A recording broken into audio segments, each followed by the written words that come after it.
তো হর হর মহাদেব। তো হ্যালো বন্ধুরা, সিম্পল কিচেনে তোমাদের সবাইকে ওয়েলকাম। আজকে আমি বানাবো লাই শীতলের চাটনি। তার জন্য প্রথমে আমি লাইটাকে ধুয়ে ডেটাটাকে আলাদা করে লাইটাকে গ্রাইন্ড করে নিয়েছি।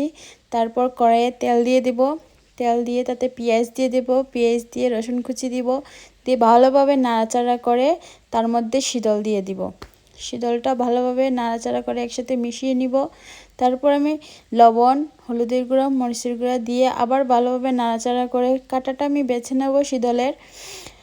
তারপর একটু নাড়াচাড়া করে তাতে দিয়ে দেব আমি গ্রাইন্ড করা লাইগুলো দিয়ে আমি ভালোভাবে মশলার সাথে মিশিয়ে নেব। চাটনির সাথে মিশিয়ে আমি একটু সময়ের জন্য ঢাকা দিয়ে দিব।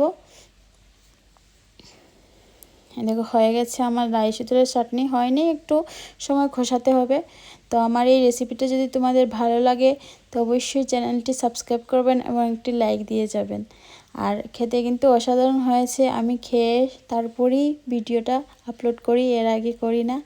আর আমার পুরো ভিডিওটা দেখার জন্য তোমাদের সবাইকে অনেক অনেক ধন্যবাদ। তো আবার আসবো একটি নতুন ভিডিও নিয়ে। Bye bye.